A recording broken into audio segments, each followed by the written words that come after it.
And 3, 2, 1, go.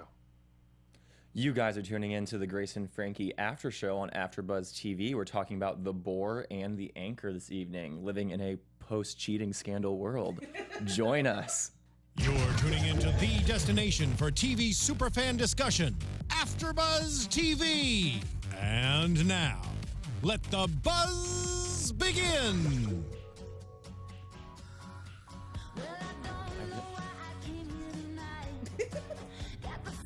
I keep waiting for this song to get old, and it just doesn't happen.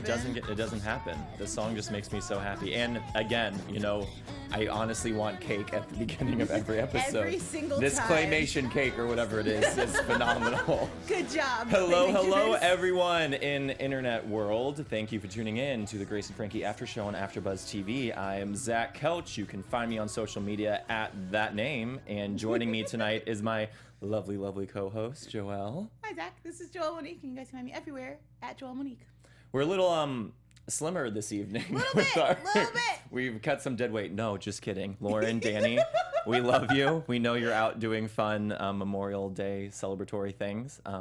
We're here working hard and keeping the bacon hot for you guys. Yeah. Yeah, we look forward to coming back. Yeah. Next week, we'll see if we can beef it back up with the whole family.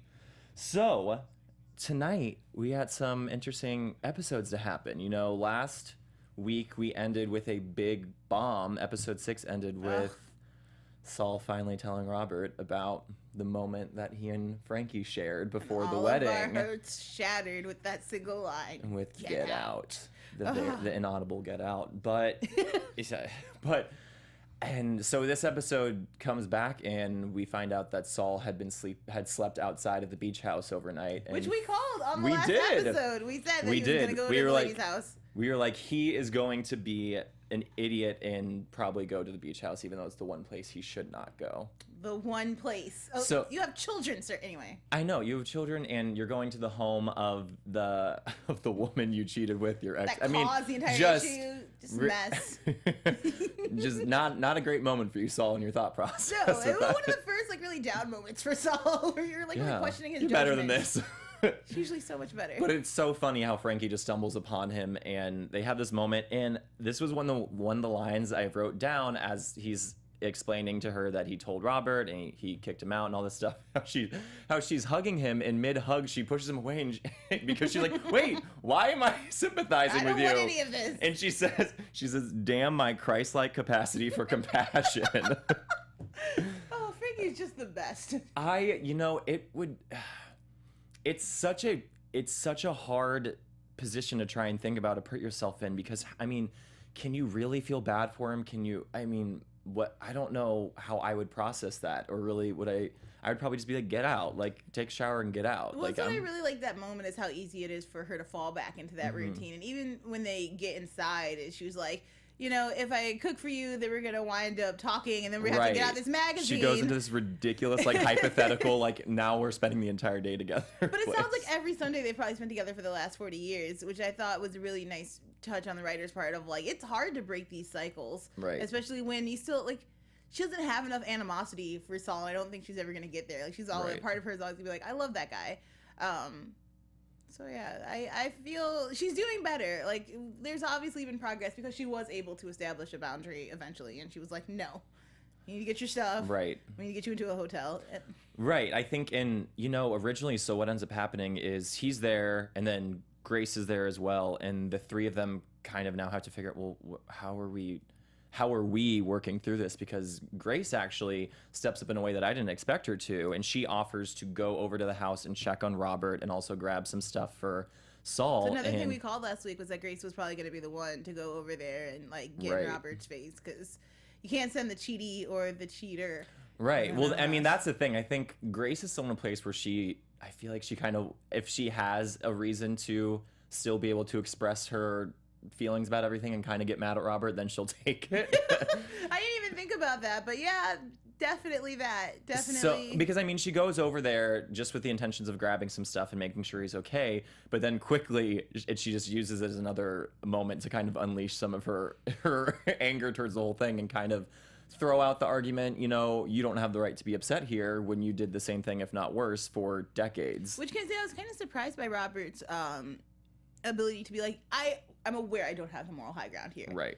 But I'm still mad. Like, such a child of these 2 episodes of him just being He is, you know, it's really interesting that I almost feel like he's almost just like being upset because he wants to be upset. It's not really registering as he's really that hurt about it. I feel like he just wants to be mad and have the right to be mad. Yeah, I'm hurt and I need time to process this. And they bring up his kind of lawyery aspects. Right. About, you know, like, you're good at winning arguments. This is what you do. Right. He likes to argue for the sake of arguing. Yeah, and he's definitely not thinking about Saul. Like, if someone cheats on you, you want them to come to the way Saul did. Like, hat in hand, like, it was the biggest mistake of my life, and it's never going to happen again, and I'm so sorry that I hurt you. Like, the best of a worst situation has just happened. Like, an opportunity for you guys to, like, really strengthen your relationship and maybe examine, you know, how you hurt the ladies in your life. Right. And he's just stubborn. Right. And you know, I was so proud of Grace, and when she was over there and talking to him, and she said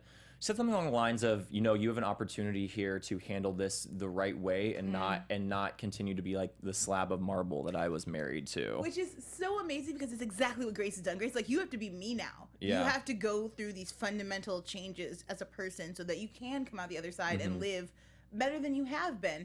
These past like 3 episodes, it's just been like Grace raining down her glorious yes, queenness. Queen. She is doing a great job, and it's funny because she ends up almost like in a role I never expect her to step into. She kind of plays mediator or a little bit of like a relationship therapist for the two of them, because then when she leaves Roberts and she leaves and he's still just in a very upset state. She doesn't really get that much, I think, progress in at that moment with him, but then she comes home and Saul is still at the beach house, and she's kind of like, you know, he's probably not going to be ready to see you anytime soon. And she's pretty harsh about it, but she's like, I'm not good at sugarcoating things. And then she sits down she actually doesn't sit down because she's so mad that she stand up and she was like, Saul, why did you come to this house? Like, she rings him up one way and down the other. She is not pleased. Like, you're putting, because now that she's like besties with Frankie, so you're putting Frankie in a bad position. Right. You've hurt my ex, who I have a substantially longer. Like, you've hurt everyone, including yourself. Right. You've made your own situation worse. And then to have the 360 from that to, oh my God, stay and help me. Right. Was so perfect. Well, it was really funny, the line when Saul was just like, you have very conflicting feelings about me right now. Because she's going back and forth. Because she basically is like, get out. You can't be here. This is terrible. And then in the midst of all of this, she gets a friend request from Phil, her mustached Louvre. One of 10 men who can pull that mustache off. He's 9 of 10 men. That's my favorite line. And it's so funny because it's like the switch completely flips and she turns into a little girl, and all of a sudden she needs her girlfriend there to help her, and Frankie isn't. So who's the next best bet? Can we talk about Saul. Saul like stepping into that position? It was funny. He was just right there, like, who is this? And do we like him? Right. And when are we talking? And then he was right on point with like, he remodeled your kitchen. Like, it was nice. Like, again, I love their like year long, like, they are family, like all of them together, one big happy family. And I like when we get moments of that. Well, and that's I think what a lot of the basis of the conflict in the show is when they have such history and such chemistry and all this stuff together, that it's what makes this show like dynamic, is because they get so confused, like muddling the lines of, I mean, Saul is the best example of this right now, and the people who he wants to be comforted by in this moment are the only people he really can't go to or shouldn't go to. Yeah. And that's this back and forth with now Grace, you know, one hand trying to kick him out and then also like sitting down and what do I say? Literally just deciding to say how's it going or go in without a G. I don't know if we need that G. That's just so cute because it felt like such a high school moment. It did. And I guess it's just like getting into love for the first time. Right. Which is kind of a new way to view that experience. It's so silly how, you know, obviously the prevalence of social media becoming more popular with the older generations is hilarious. I mean, we were just talking about this. I have my aunts and uncles who will just like comment on a picture I was tagged in, not even my picture, and be like, Zach, how are you doing? Things, and I'm like, no, Aunt Camille, this is not where we're supposed to have this moment. This is not quite how Facebook works, but thank you for trying. Yeah, and I like that he changed his picture, and she noticed. She was like, he used to be Rottweiler. The picture, not him. To clarify. I'm so glad that Phil reached out. I was nervous for her at first. I figured he was coming back. They didn't give us any explanation, so I was like, something more has to happen with him. The show definitely set it up for it, but being in Gracie's shoes, Grace's shoes, I was like, oh my gosh, it's Phil. What are you gonna do? Don't mess it up this time. I know. He's a good one. I feel like, in the little bit that we know him, I want her to have happiness.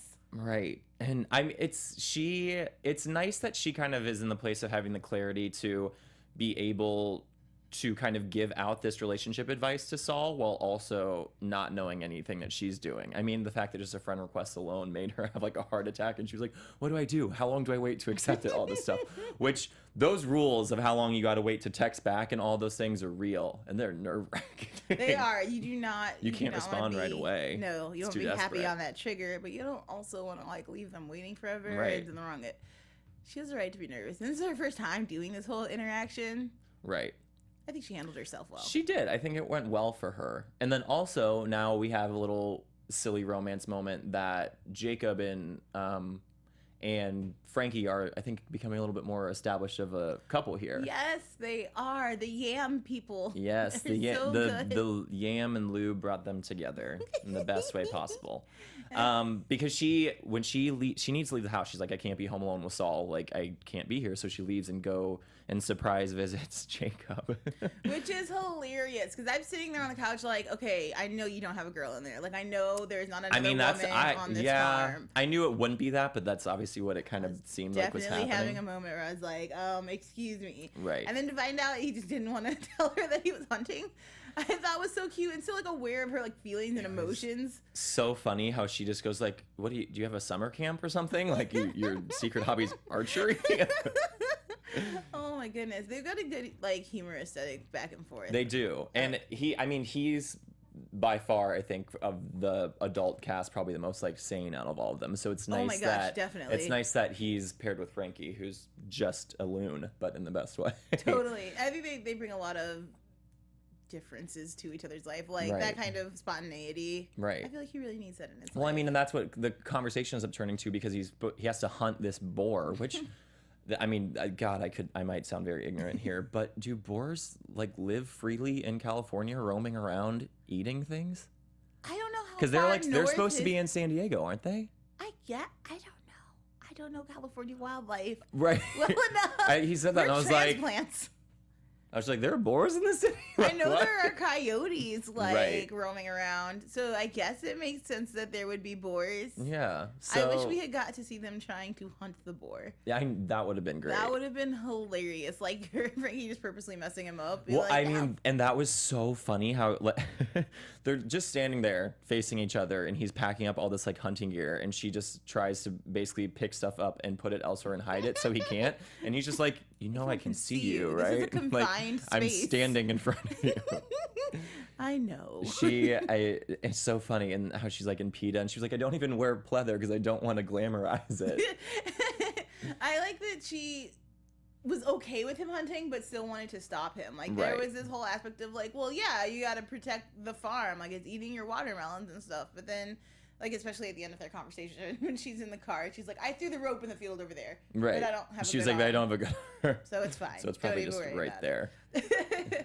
But so she goes there to have a nice little distraction, and I think they have a great moment, and now he's becoming her person, and I think he even used that phrase. He is becoming more of a pillar of support for her in these tough times that she's experiencing. But that visit ultimately inspires her to go visit Robert afterwards. What a touching moment. Which I was sitting there really unsure of where this was going. Yeah. I didn't know if she was going, if it was going to be more of a fight. I didn't know if she was going to kind of be like, this is not fair, you can't be doing this, or what. But she ends up having one of the most heartfelt apologies of the show, I think, for sure. It was... Robert must have felt 2 inches tall in this moment. I know. Because after what you put her through for one night with the man she spent 40 years with, for her to just be like, I'm sorry that I hurt you, that I put you through this. And what's worse is that I wanted this to happen. Right. You know, and that she did. She revealed something that we didn't know before. That moment when they slept together was something that she actually really wanted to happen to.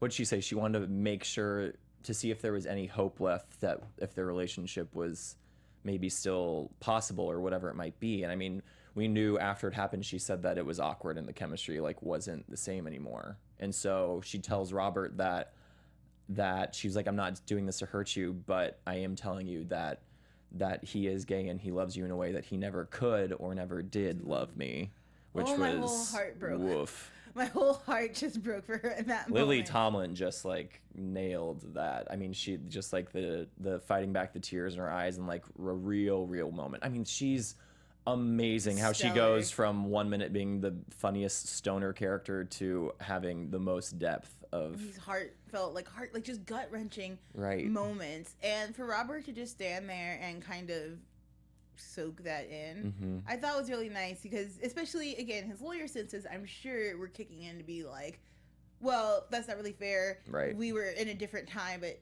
he kept all that to himself and was just like recognized in her like this sincere moment.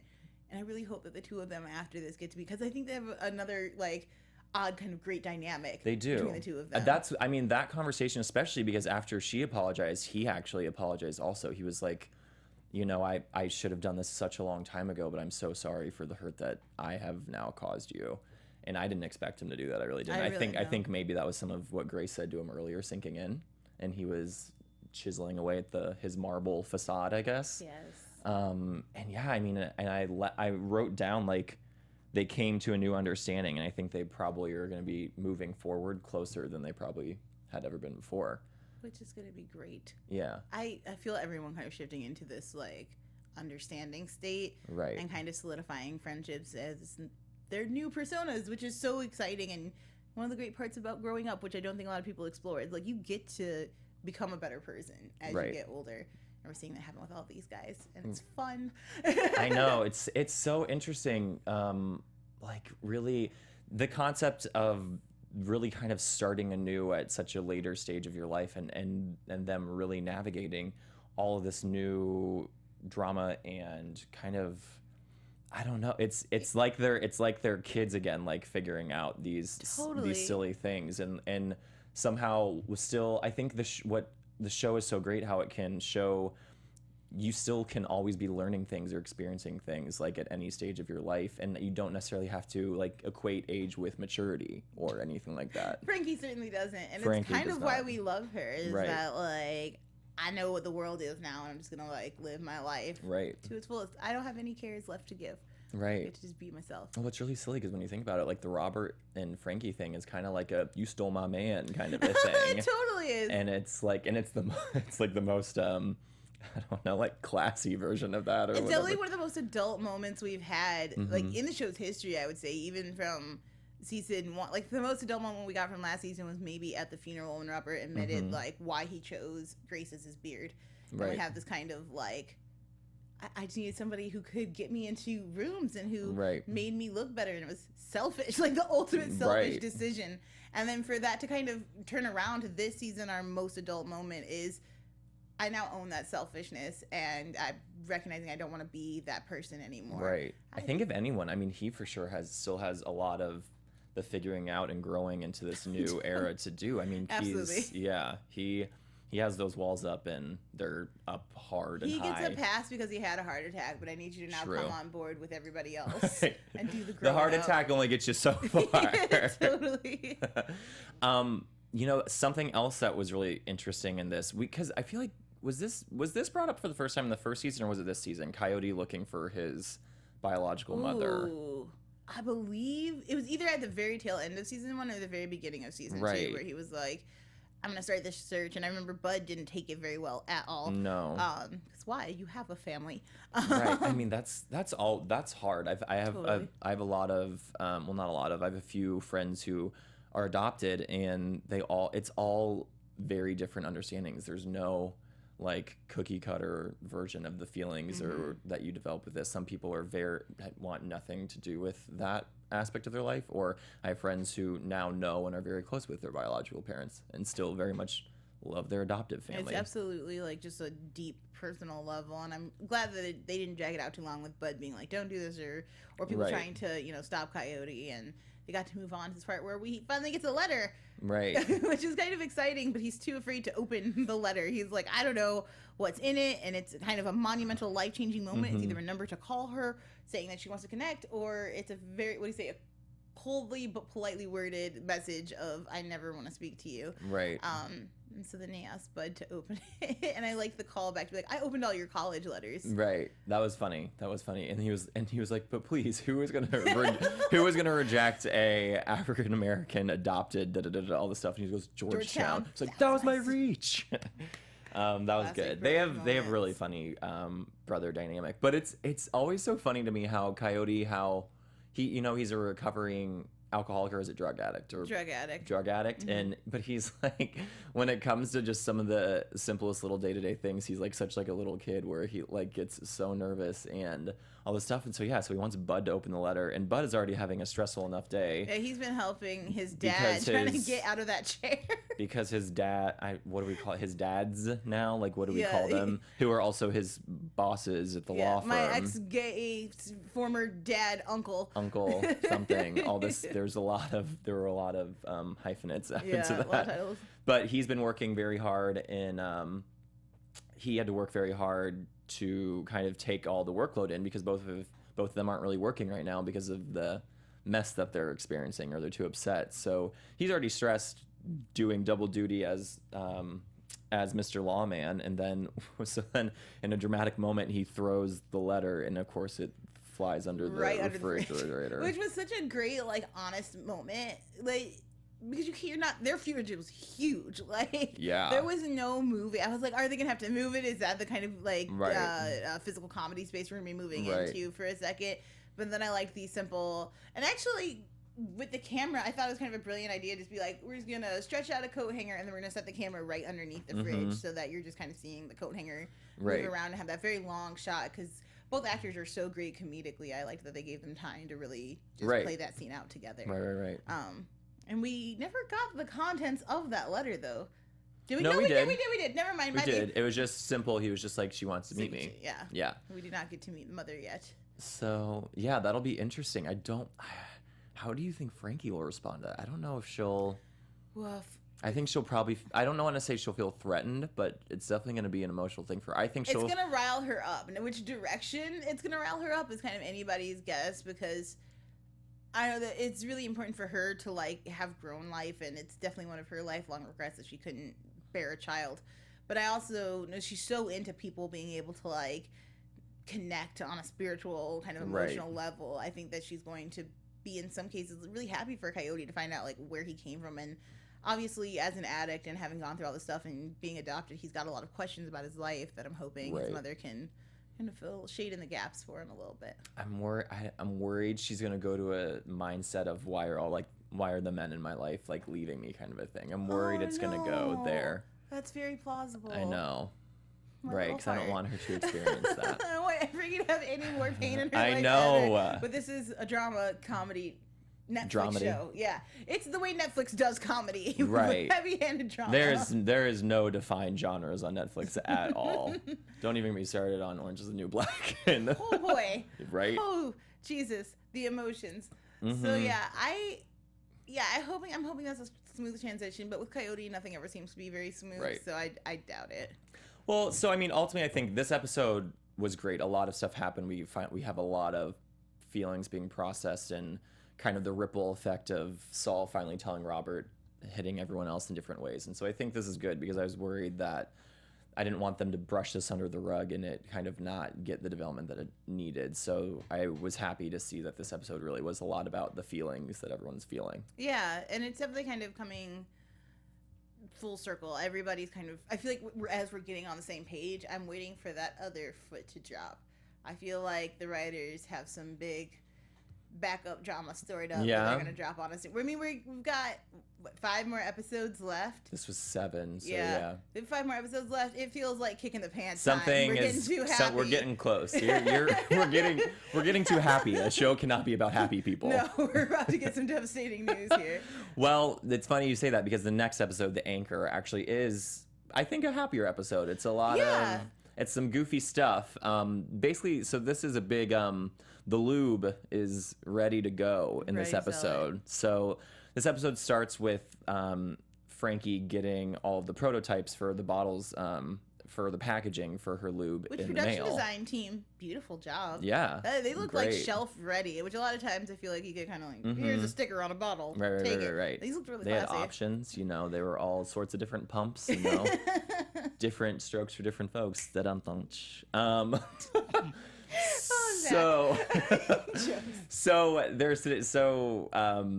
Basically, she's looking down. She's like, she's supposed to decide which bottle she wants, and she is playing with the lube, and something doesn't seem right to her. She thinks it tastes different than what she recalls. So she comes storming into the offices to Brianna, and basically is just like up in arms, like, this is not my lube. There's something different in this. What have you changed? Right. And I always forget his name. What is Brianna's assistant that we love so much? Oh my gosh.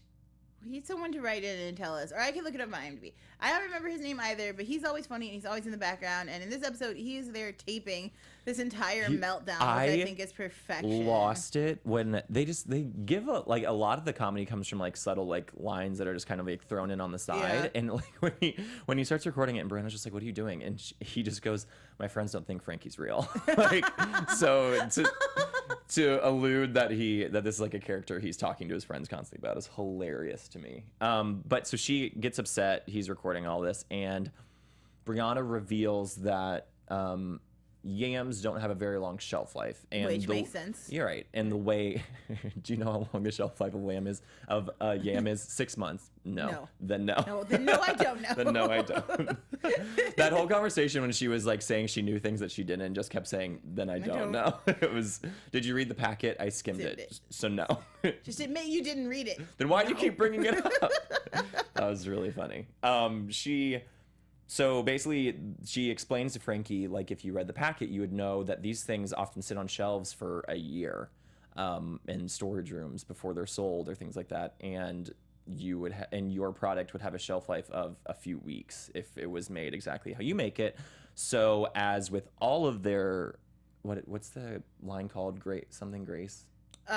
Say Grace? Say Grace, yeah. Say Grace, all their lines have palm oil in it, which is basically just like a natural preservative. Right, but bad for the environment, which of course blows over very terribly with Frankie. Right. So she blows up and is just up in arms, and she's livid, and she kind of storms out because she ultimately can't really do anything in this moment about it, and Brianna's trying to be like, this is a business, this is what we have to do. I'm not particularly happy about it either, but it's just the way things are done.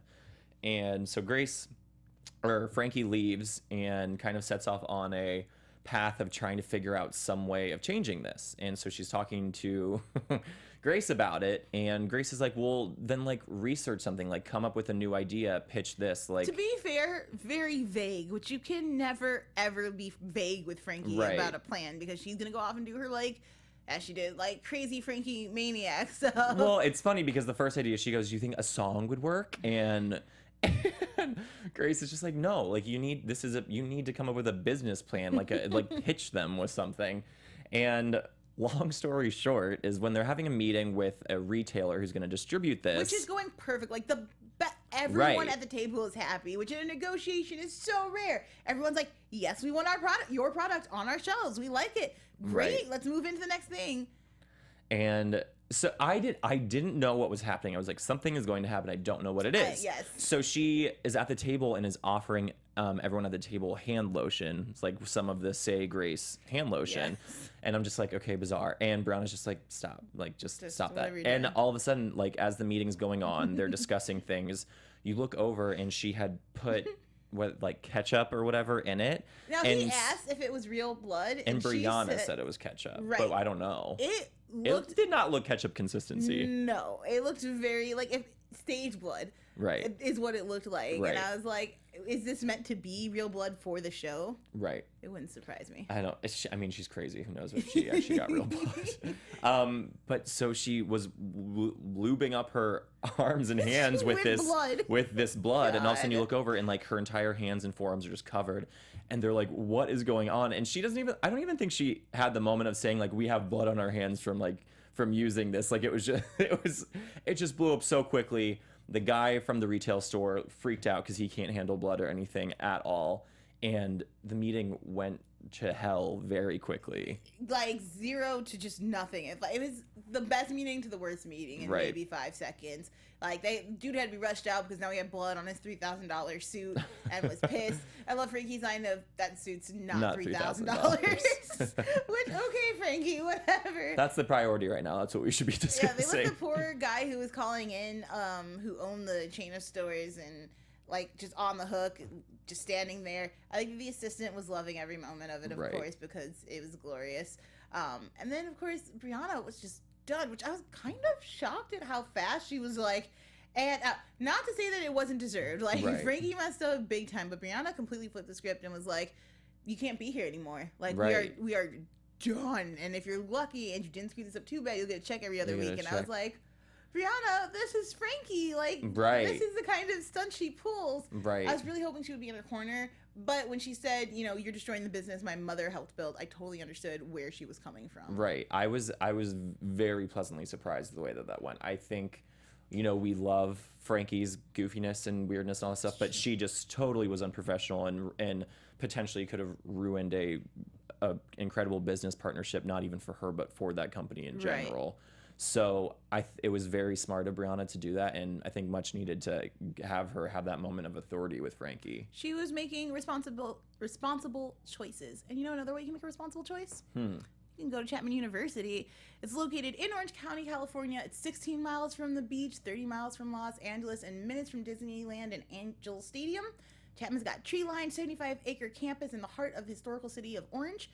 They've got 8,000 students enrolled in undergraduate and graduate programs, but they're best known for their film and television, business, science and technology, education, health sciences, and arts, which means there's something for everybody.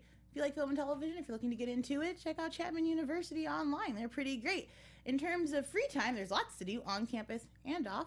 There are close to 200 clubs and student organizations. Chapman University is a comprehensive university that still provides personalized attention for its students, which, if you've gone to college recently and know how busy those classes can be, when you get one-on-one time with a teacher, incredibly valuable, super necessary. Their student facility ratio is 14-1, which astounding. There are literally dozens of opportunities to study abroad and short trips for the entire semester. The best part, 86% of students benefit from some sort of financial aid. So you don't have to do this alone, guys. I know I don't have a lot of money. I'm looking to go into higher education. You definitely want to check out some places to be able to help you out, right? For more information, you can check out www.chapman.edu/information. Again, that's www.chapman.edu/information. Woo! Check them out. Ugh, those loans are real, though. They are so real. God. And they never leave you. You cannot escape them. It's not a fun thing. Make smart choices. So yeah, visit that site so you can get like some Brianna. Help. Be like Brianna. Yes. Well, I mean, there's a ton of other things I would rather that I would be like Brianna like over her them. Style. God. She does. Darn, she can dress. I mean, her look this season is top notch. Truly flawless. Good job, guys. Glam Squad. Really, definitely. Right. So that relationship ends up ending. She, as far as we know in this moment, Frankie's no longer involved in the lube or anything because she has officially been kicked out, and she goes home and tells Grace this. And while all this was happening, Grace was actually finally going on that date with Phil. Yay, Grace! Phil, a proper date. I know. And they go another little level of the cuteness. They go to a restaurant where I guess it was the first time that he revealed his feelings for her. Yeah. So it's like a little throwback cute thing for them, this restaurant, and they sit down, and she gets there so early because she's so nervous. Oh, this is so sweet. She's sitting there with her purse in her hands like, it's gonna be fine. And you rarely get to see Grace nervous or like flustered, and so this was really an adorable moment for her. I mean, that's one of the great things I like about the character of Grace is that, you know, she's this gorgeous woman who has already lived an incredibly successful life, but the nerves and insecurities she has are still very real and universal for someone who you wouldn't expect her to be that way. You'd think that she would be this confident, like HBIC because of like everything that she's come from. But with a man, she is just like a little girl fawning all over again. So sweet.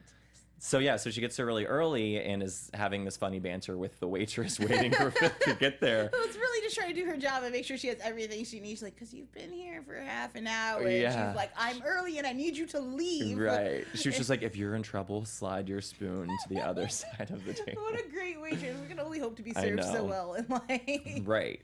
So what ends up happening is they're having this lovely lunch. They're having a lot of they're going through some memories. You know, the romance is clearly still there. They're very excited to be together. They and ordered each other's original drinks. Oh with yeah, each other, I forgot about that. So sweet. That was really cute. I don't think I have I don't know if I have a go-to drink yet. At what point in your life does that come? I feel like at 35, you get settled enough to have 35. just that one drink. Okay, cool. We've got years. I got some time to figure it out.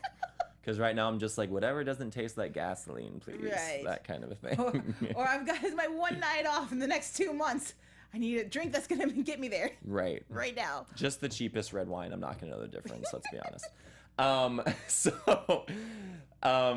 But he ends up saying, he was like, don't freak out. Let me explain. I have to talk to you about something. And we find out that he is still married to the woman that he was married to when this all started. Which Grace completely freaks out and She cannot even hear him out. She does not even give him a moment to explain. She's like, I have to go.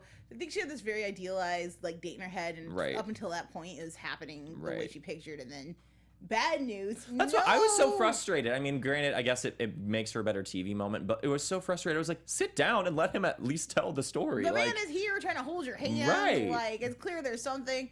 But I love that he followed her. Right. She goes home and he's like, where she's more calm, let me try to readdress this situation. Right. And then we learn out that his wife has Alzheimer's and that they were in the process of a divorce at the time, but she's sick and he's an upstanding gentleman. He's not going to abandon her. There you are with Grace and Frankie throwing the sad realness into the episode at some point. True. We got to throw this storm cloud in at every episode. I don't know where it comes from. It's gonna come get you down eventually.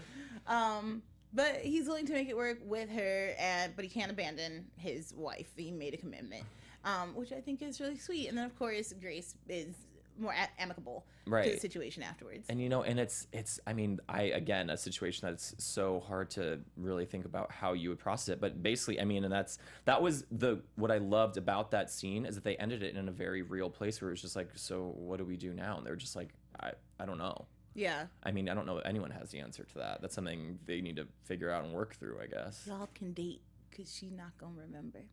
Is my feeling. Like, I don't see any betrayal to this woman who and that's the weird. This show just like really covers all realms of what quote unquote cheating could mean. True, yeah. It's very interesting. I like it, and they do it in such a way that it never puts blame on anyone. Like, what if you're in love with someone else? Right. Which, I mean, it kind of does, it tags along with 2016 and, kind of the, changing understanding of what marriage and all this stuff is. You do have a lot of people who they live in a marriage that's an open relationship or whatever it might be, all those different things. And so this kind of is navigating that a little bit more. It's not like Big Love or anything like that. We don't have like sister wives or anything, but it's cool to see it in such a not in your face kind of a discussion, Definitely. And again, not villainizing, just trying to understand like how do we make this as human beings work? And they do it so well. They really do. Great. And then Robert. Robert So last episode, okay, yeah, we let you be a baby. You had a heart attack and you found out your husband cheated on you with his ex. That's a bad month. It's not great. But now we're in TV land a week later, and he's still just as stubborn and mad. And this time he actually comes face to face with Saul for the first time. Yes. Because Saul has been leaving him incessant messages on the phone. Which I'm glad he didn't just stop listening, though. That he was like, but the messages are hilarious and so long and anecdotal and not really about anything. Right. I feel like Saul would be that person who, like, your entire relationship with is hating that you love him because it's just he's so annoying to deal with. It is so much work to love you, Saul. Like, it's so much emotional support, and you have to talk about all of your feelings, which I think is probably where Robert is like has his most difficulty connecting with Saul. Absolutely. Just you have so many thoughts. Keep some of them to that yourself. He's putting down in 18 different phone messages that are tens of minutes long each. So long, but. Then he comes home because his son convinced him not to give up. They're like, look, either you're done or you need to go there and fight for him. And he's like, I'm not going anywhere, which is really great. So he's back there and he's packing up, and they're kind of starting to like at least talk about their feelings, which is better. Right. Well, I mean, I think you're right with like there's some new bomb that's about to be dropped, because I don't think we realistically can we'll keep stretching out like Robert being mad. But I mean, they ended that conversation with Robert, like the gist was that he was like, I don't know that I'm over this yet, or that I want to get over this. Like it was very, to me. It was very dark and very scary for Saul to hear. I don't do relationships. This is like my worst nightmare. Like, I'm not even sure I want to make it work. You don't want to try? I know. Especially the two of them have been doing this for so long, and they just got what they wanted.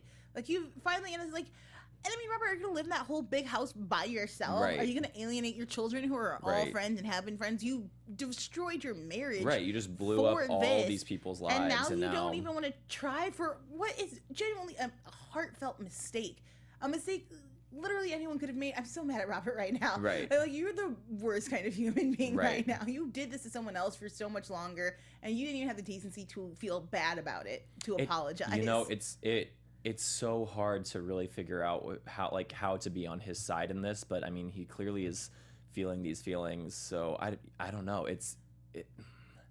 I don't know what Saul can do for him. Like, I don't know what Robert needs to hear or what. I think Robert's gonna have to come to the conclusion that like he loves Saul, and I think he's so stubborn and so in his emotions that's going to take a minute for him to be like, oh, I miss him. Like, it's gonna take Saul not being there, which is gonna be a problem for Saul, to be away from him. But I think like given like 2 weeks when he's looking around and is like, but my life partner.